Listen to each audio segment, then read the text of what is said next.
Eliott and Nina. All right, we are here at the Cookout, and a special guest that's always got a standing invite, Jack Harlow. Welcome. Thanks for joining us. Thanks for having me. It's good to be here. We only got one thing that we ask for our guests at the Cookout. You got to bring your favorite dish to eat. So what would you bring to the Cookout? I know the world's waiting for me to say like potato salad or something. I'm a mac and cheese guy though. And that's that's universal, so yeah, can't lose. We need that. Do you cook? I don't. I eat though. Okay, that's a good thing. You've probably been eating a lot, celebrating, yes? Congratulations on everything. Thank you so much. We saw you on Fallon, Derby. Do you know where you are right now? Looks like a hotel room. Yeah.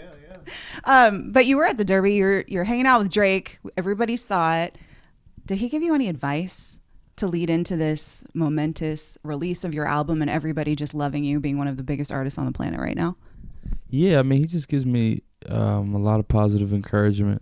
He's someone that by now, I think after this weekend, we really solidified our friendship in a big way, just on a personal level, aside from what's going on in the public eye. So he means a lot to me as a person. He always has, but now he really means a lot to me as a person. So, yeah, he just kept encouraging me, and he always has a little bit of constructive criticism for me too, which I welcome, which I asked for.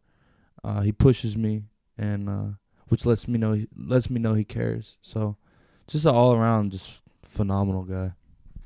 Absolutely. And we're celebrating your new album. It's probably going to be number one at the end of the week.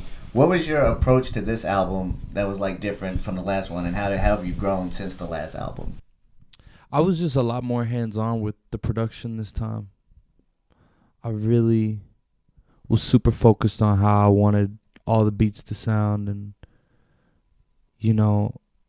this really was I have to thank Angel Lopez and Roger Shahaya. They're the two executive producers on the album, and with their help I really crafted something that I've been wanting to have for a long time, just in terms of the music I'm rapping and singing on, so it's exactly what I wanted. It feels like it's the Jack Harlow sound, so I'm really proud of it. Aside from the music that people know you for, we're getting a chance to know you as a person too, a little bit. And so you've shared, and it's been everywhere, you stopped drinking, all of that stuff. And you've been talking about how hard you work, even in one of the posts that you were teasing the album with. Why is it so important for you to have everybody know how hard you've been working this time? Or not even this time, but specifically now. That's a good question. Why is that important to me? Maybe I feel like I don't always get my due as an artist yet. I feel like, I have really stepped into the public eye, like in terms of interviews, and I just had a lot of moments they may be aligned with music, but they're kind of outside of it. And so this year it's just really exciting for me to get back to letting people know like why I'm here to start and what my passion is. So, I just think I can inspire also other artists to care as much as I care about the music. I was inspired growing up by people that obviously cared. I could hear in the music and I can hear it in their interviews. So just anyone that's listening, I just think my passion maybe can inspire something for them and my focus. Absolutely. You work very hard over lots of years. People call it overnight success, but it's not. You've been doing this for a long time. Right. How does it feel? Like, is it hard to like appreciate where you are now? Like when you started, you're doing shows like in front of like a dozen people, and now you're doing sold out festivals and everybody's singing along. How hard is it for you to like kind of like comprehend what's happening? If I take a moment, I can comprehend it. In passing, sometimes when you're moving fast, it's just everything becomes normalized to you when you do it enough. So as I continue to rise, I'm still the same human though. I don't feel like some sort of elite being. I feel how I felt 10 years ago or just a few years ago when I was in high school. I feel the same way. So I have to take those moments to realize how special it is. You've been really vocal about that, taking in the moment and where you want to be because you still want more. Was there ever a moment during this grind, even before this album, like way back in the beginning when you were afraid that this might not happen? Like, did you almost ever quit, or was it never a moment, a thought? I don't think so. I might have more moments of self-doubt now than I did then. I had a very just youthful sort of, maybe even ignorance is bliss type of confidence when I was younger. Just, I wasn't, you don't have as many insecurities when you're young. Society hasn't minimized you. You haven't, like, really even become aware of any of your flaws. So you just kind of are going for it. So I've been really sure of myself for a long time, and I still am. But I think as you get older, a lot of times you actually, for some people, maybe you become more insecure. I don't know. And then maybe you reach a point as you really get older where you don't give a fuck. Yeah. Isn't that the goal, though? We'll see what happens. I don't know. It's an interesting space for me to be in, like, just to be getting bigger and actually, like, becoming a little more self-conscious in some ways, but also confidence also growing. There's just a lot of nuance to it. It's not really that black and white. Yeah, it humanizes you to say that, though. Yeah. Yeah, absolutely. And as you've gotten bigger, you get to work with bigger and bigger artists, like legends in the game. Like you said, you work with Drake, working with Wayne, DJ Drama, even working with Pharrell. What was that process like in the studio when you guys collaborated? Like, how many beats did Pharrell play for you before he was like, oh, this is the one, we gotta record this one? I gotta salute Pharrell because he was super open-minded and willing to let me steer the ship a little bit. Because, of course, he's creative enough to have some ideas of his own when I walk in, but I wasn't connecting with everything immediately. I mean, everything he plays, there's something amazing about it, but I just had a really good sense of what I wanted. I'm just so grateful that I walked out of those sessions with pretty much the exact type of song I wanted with Pharrell. I mean, there's two sides of that song. There's two beats in one, so it actually has a beat switch in it. And both beats are, like, exactly what I would want and grew up loving from Pharrell. So I'm just grateful for his humility, He didn't try to tell me this is what it has to be. He was open-minded, so I love Pharrell, man. Are you like a schedule guy, like a method guy? So like when you go in, you're like, I'm gonna wash my hands first, or I'm gonna put on my chapstick before I go into the booth. Is there something that you find yourself doing every time before you go to record?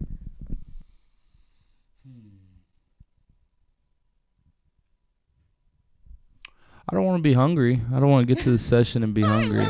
Yes, hangry is a real emotion. Yeah. Nobody can focus when you're hungry. It can distract from the creativity.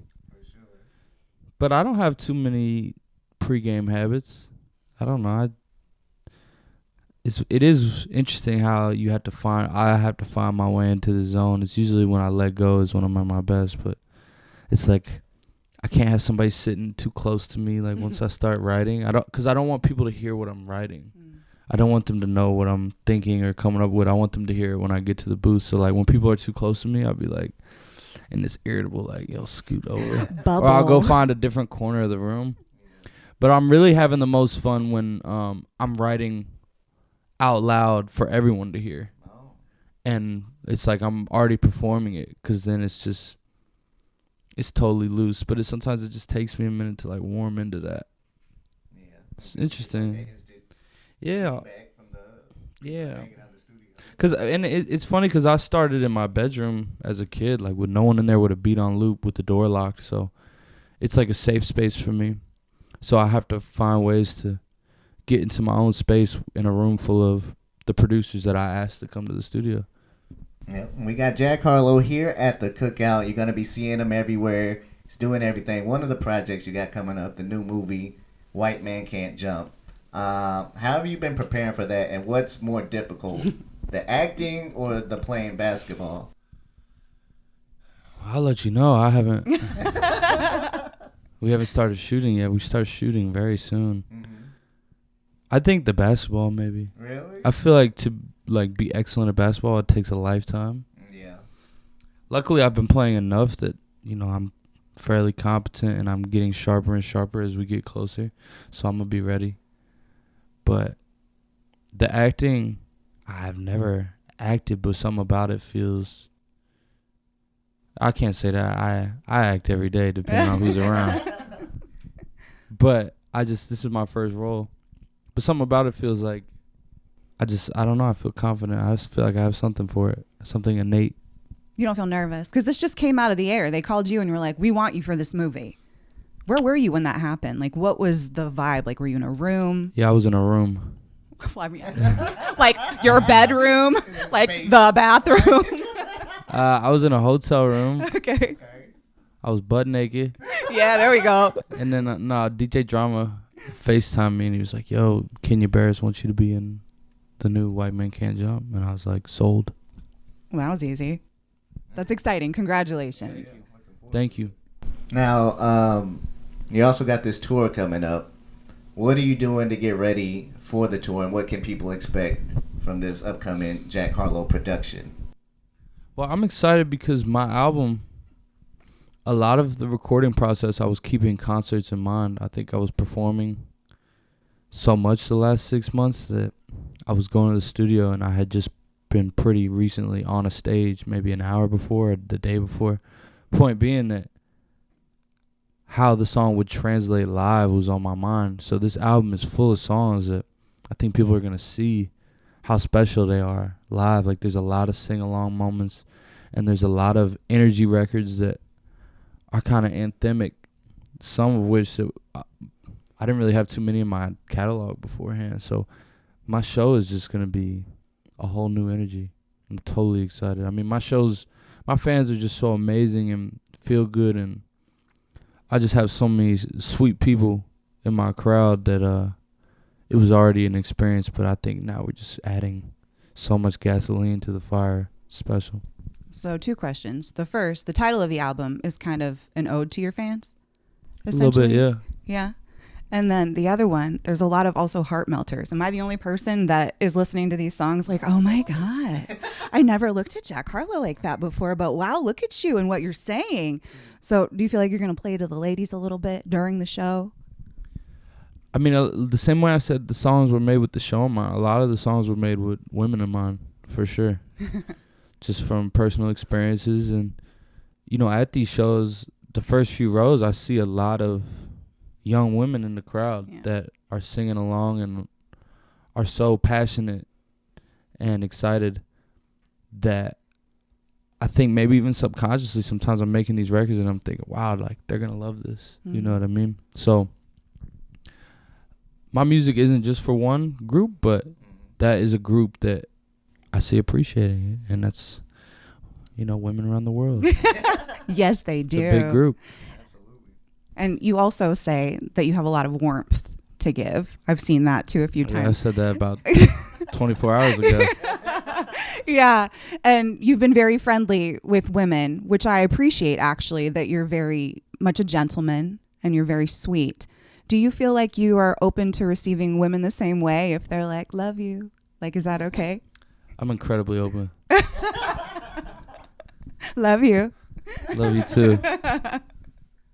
All right, so we played this game. It's called Out of Context, right? Right. This is where you read your last text message that you received. Wow. Right. And you don't have to explain anything. You don't have to say who sent it. You don't say what the conversation was about. We will get one follow-up question to kind of try to clarify. You got an example? Yeah, my example is just a tripod for a phone. Oh, okay. Clearly, we were setting up for this interview. Right, but if we weren't, though, you'd be like, what you need a tripod for? Ah. Like, what was going on there? I never thought about it that way. Exactly. So a lot of times we twist what is actually happening. But what's the last text message? Can I look? Yeah. Oh, yeah. We don't expect you to have it memorized. And while you're looking, how long does it take you usually to respond to text messages, especially when you're so busy?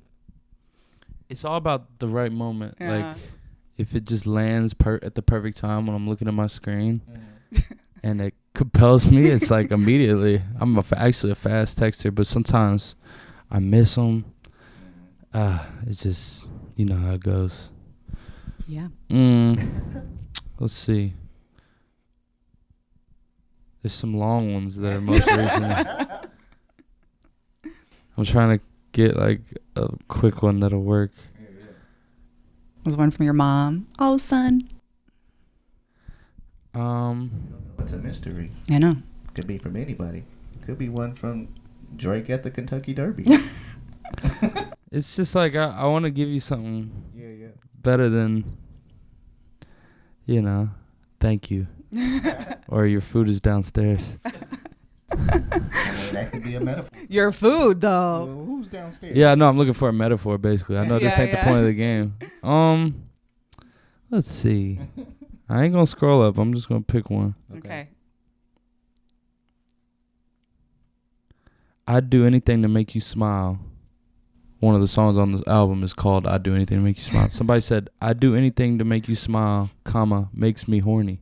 Oh, that one isn't even that's pretty spelled out. Yeah, there's nothing cryptic about it. Yeah. And I think we all agree. I think it all makes us feel Yeah, I think we do. It was a man that said it, though. Exactly. Well, they all agree too. That's what it does. I love it. Another one we do play is Mary Bone Friend Zone. But don't worry, we're not putting you on the spot that way. Do you play video games? Are you a gamer ever? I played every once in a while growing up. I've never been a heavy gamer, but I have experience. Why? The Mary Bone Friend Zone gaming consoles. Yeah. PlayStation, Xbox, Nintendo. So it's basically your pick. You're not doing humans. Oh, we have humans ready to go, but we didn't want to make you feel... Who ruled it out? Just curious. The universe.